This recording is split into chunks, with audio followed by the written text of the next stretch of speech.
As SAFs estão em perigo no futebol brasileiro. Perigo real. Tem exagero nenhum, não. A lei está sendo rasgada mesmo. Tem juiz interpretando, dando canetada ao arrepio do texto legal.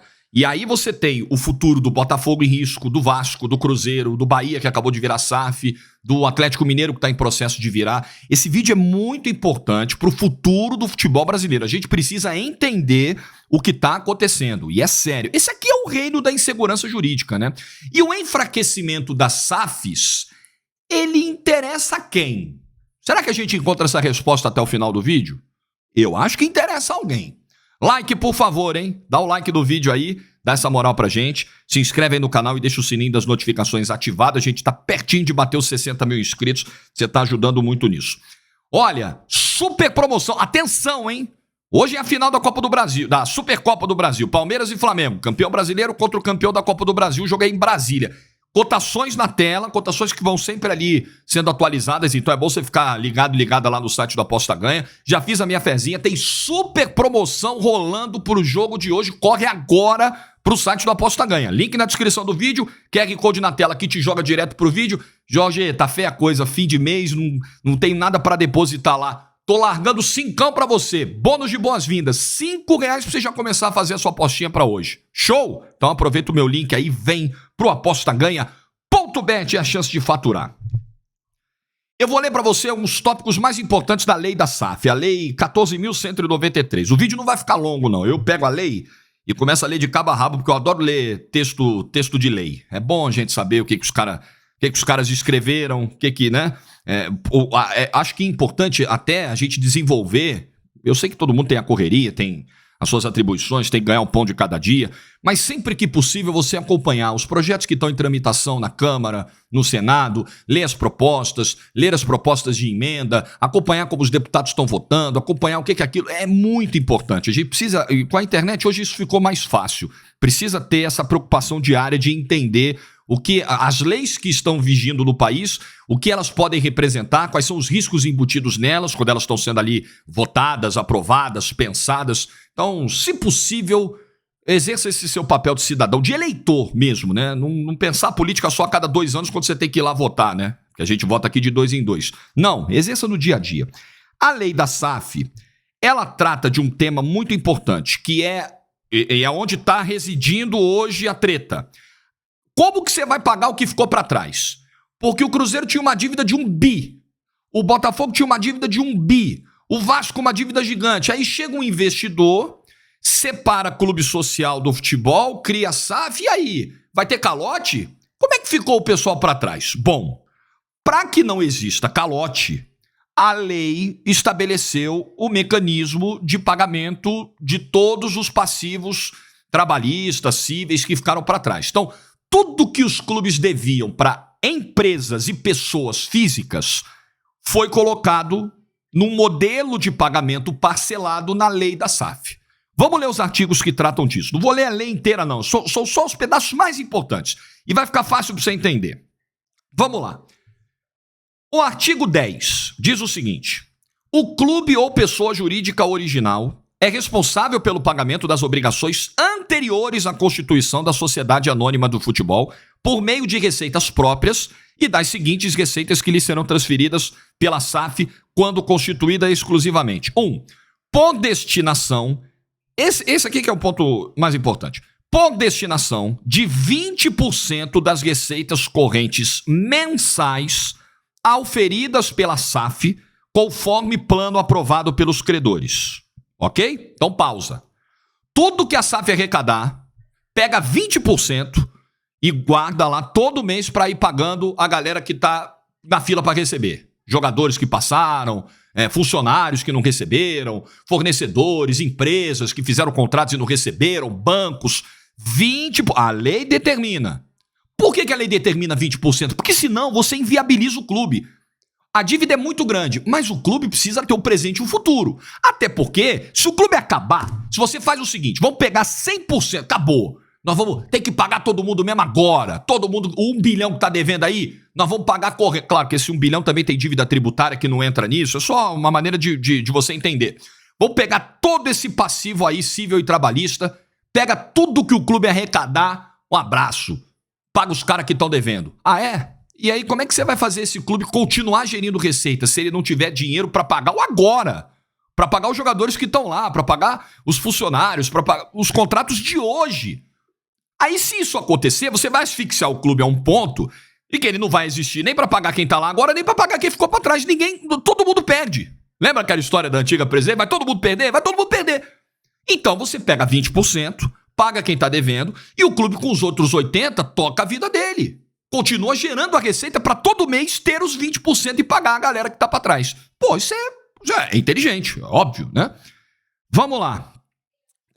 Seguindo. Artigo 12. Muito importante para o que está acontecendo agora.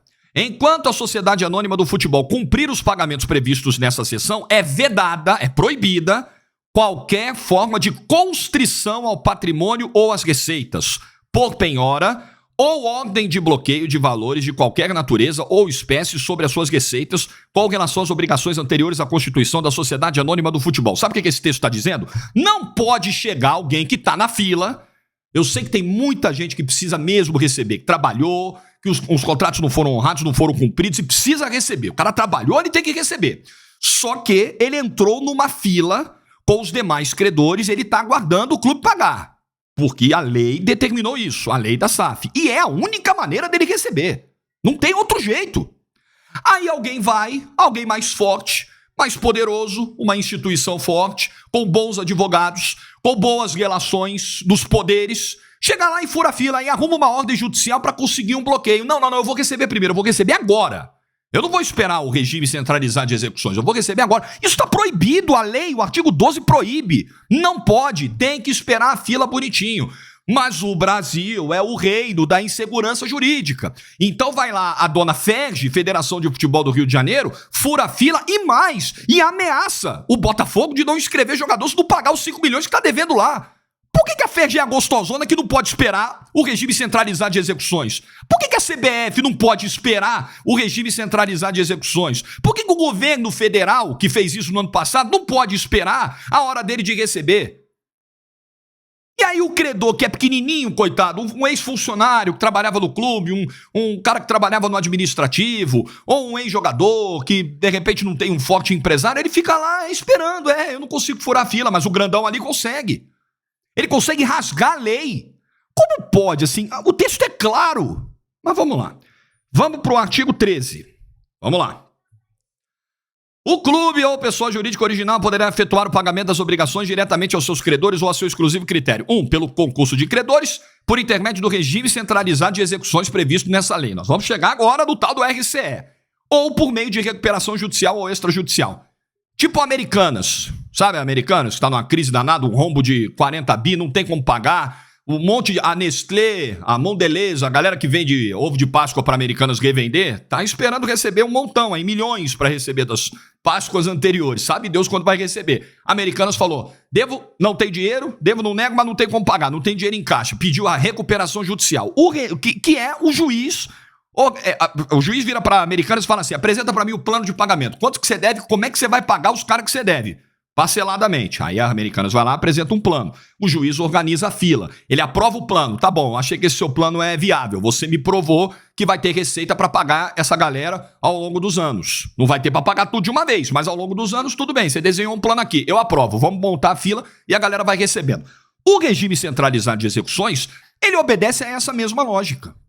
É a mesma lógica. Você vai organizando todo mundo numa fila. Vamos lá pro artigo 14, que detalha o que é o RCE. Vamos lá. O clube ou pessoa jurídica original que optar pela alternativa do RCE vai submeter ao concurso de credores, que consistirá em concentrar no juízo centralizador as execuções, as suas receitas e os valores arrecadados na forma do artigo 10 desta lei que a gente acabou de ler, bem como a distribuição desses valores aos credores em concurso e de forma ordenada. Ok? E de forma ordenada. Então, vamos descendo aqui. Ó. No artigo 15, inciso 2, está escrito o seguinte. Se o clube ou pessoa jurídica comprovar a adimplência de ao menos 60% do seu passivo original ao final do prazo previsto no caput desse artigo, o prazo aqui é de 6 anos. Então, o artigo 15 diz o seguinte. O RCE dura 6 anos. Se ao longo desses 6 anos o clube pagar bonitinho e já tiver reduzido em 60% o passivo, tá ali em dia com 60% do que ele tá devendo para trás, prorroga por mais 4 anos, a pedido do interessado. E aí, essa mordida de 20% nas receitas mensais cai para 15%. Então, primeira coisa aqui também. Quando saiu a lei no ano passado, o regime centralizado de execuções foi colocado na lei, disseram o seguinte, isso aí, essa lei tem buraco. Não, porque essa lei, ela vai permitir o calote. Não, porque os clubes não vão pagar. Gente, assim, ele tem 6 anos para cumprir as obrigações. Se ele não cumprir as obrigações, ele não consegue a extensão por mais 4. Então o tal prazo de 10 anos, poxa, é um prazo longo de 10 anos, até lá o clube vai dar calote. Não, esse prazo de 10 anos ele só vai existir se ali com metade, um pouco mais do que isso desse prazo já cumprido, o clube estiver pagando bonitinho. A lei está dizendo. Então assim, quem vendeu para você a história de que essa lei ela é a lei do calote, tá mentindo para você. Ou ele fez uma interpretação muito errada do texto, bem diferente da minha, que eu acho que é uma interpretação que tá correta, porque eu fui alfabetizado. Então, ou ele fez uma interpretação muito errada, sem intenção, por descuido, pode acontecer, ou para atender algum interesse. Interesse de quem passou a vida inteira negociando com um clube de futebol enfraquecido, com um clube de futebol endividado, com um clube de futebol que ia bater na porta, pedir, pelo amor de Deus, me arruma um trocado antecipado porque eu tô ferrado, e agora, com o clube fortalecido, vai negociar em outras bases. Vai negociar em outros termos. Porque agora, uma coisa, isso vale para tudo. Uma coisa é você vender para alguém que não tem muita capacidade de pagamento. Outra coisa é você tentar vender para alguém que tá ali, sabe? É diferente. Então, lembra da pergunta que eu fiz no início do vídeo? Será que ao final do vídeo a gente vai chegar a alguma conclusão? A quem interessa o enfraquecimento da SAF, a destruição da lei da SAF? Aos credores não interessa. Aquele que tem lá 3, 4, 5 mil, 10 mil para receber, 20 mil, 30 mil, precisa desse dinheiro, trabalhou e não recebeu. A esse cara, a destruição da SAF não interessa, porque se não tem SAF, ele não recebe. Sem SAF, nenhum investidor, sem essa condição de pagamento facilitada, nenhum investidor vai colocar a mão. Gente, quem é que vai comprar uma empresa com 1 bilhão de passivo? 1 bilhão! Tendo que pagar amanhã. Esquece, gente, ninguém vai fazer isso. Então essa lei, ela permite que o investidor tenha um fôlego para investir, tenha um incentivo para investir e permite que não seja dado calote a quem ficou para trás. Isso aqui não é lei de calote. Se estão querendo vender isso para você, tem algum interesse. Ou é só o entendimento precário do texto legal. Porque isso aqui não é lei de calote. Se você provar para mim que isso aqui tá pregando um calote, tudo bem, eu gravo outro vídeo. Mas acho difícil de você conseguir. Então a quem interessa? Era mais fácil para algumas pessoas lidarem com o Botafogo ferrado, com o Vasco ferrado, com o Cruzeiro ferrado, porque aí você oferece qualquer valor, o cara vai pegar, porque o cara tá desesperado. Se esse clube se fortalece, se essas instituições passam a fechar no azul, opa, não vamos aceitar qualquer coisa. Então é ruim para muita gente que estabeleceu uma cadeia de comando no futebol brasileiro. Tem muita gente que não tá interessada que a SAF dê certo. Tem muita gente. Não me parece ser um número pequeno, não. Bastante gente. Então, o que o John Textor, dessa vez... Deixa eu só terminar de ler aqui os demais artigos para ver se eu acho mais algum ponto interessante. Aqui diz, por exemplo, que no artigo 18, as obrigações terão como prioridade os créditos trabalhistas, tá? Então, a galera que realmente trabalhou no clube e não recebeu, isso aqui é bem importante.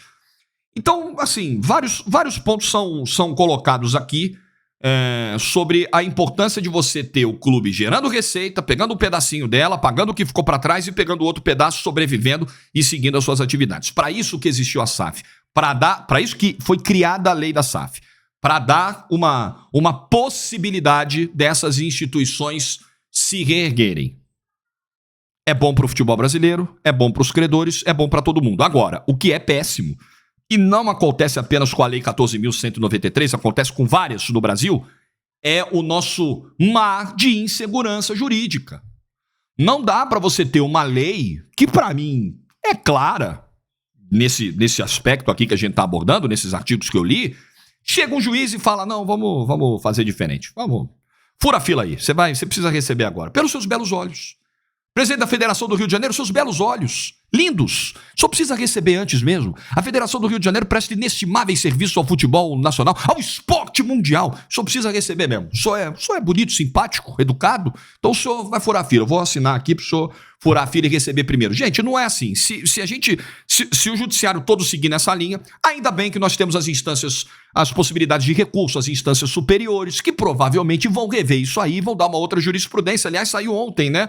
Aqui na Justiça de São Paulo, uma decisão de um desses credores do Botafogo que tentou furar a fila e não conseguiu. O juiz aqui foi lá, analisou, leu a Lei 14.193, falou, não, senhor, a lei diz que o senhor tem que seguir a fila e o senhor vai seguir a fila. Que bom que a gente tenha, daqui a pouco tempo, tomara, esse assunto pacificado. Acabar com esse negócio de fazer lei. Pô, cara, o legislativo custa caro pra caramba. Olha o que a gente gasta para manter em Brasília deputados, senadores, os caras que vão legislar. Olha quanto custa. Já imaginou? Eu não sei se já fizeram esse levantamento de o custo médio para os cofres do cidadão brasileiro, do contribuinte brasileiro, de cada aprovação de lei. Quanto que custa? Que são 513 deputados, 80 senadores, cada um com um monte de assessor, um monte de gente. Olha a estrutura da máquina pública. Os caras vão, aprovam uma lei e mesmo assim a lei não é cumprida. Para que existe então, meu Deus do céu? Então, a gente precisa cobrar, a gente precisa ser enérgico, a gente precisa ficar atento, não só na lei da SAF, que é algo que diz respeito ao meu cotidiano aqui, que é o futebol, mas para tudo no Brasil. A gente precisa ficar de olho nas leis, no que elas podem representar para a sociedade, no que elas vão trazer de benefícios para a sociedade. E a partir do momento em que forem aprovadas e houver um consenso na sociedade de que aquela lei, de que aquele texto precisa virar lei, essa lei precisa ser cumprida. Não pode chegar qualquer juiz simplesmente e entender o oposto do que o texto está dizendo. Aí a gente passa a ter um problema muito mais sério e um problema que está aí há anos no Brasil. Fico alerta. A nossa função aqui é gritar, é berrar, é expor o que está de errado, como fez o presidente do Botafogo, John Textor, dando luz a esse problema na entrevista que deu ao Fogão Net nessa semana e que baseou o vídeo que a gente está fazendo hoje. Alerta, viu? As SAFs estão em risco, sim, no futebol brasileiro. Um abraço para você, bom fim de semana, a gente se vê no vídeo de amanhã. Tchau.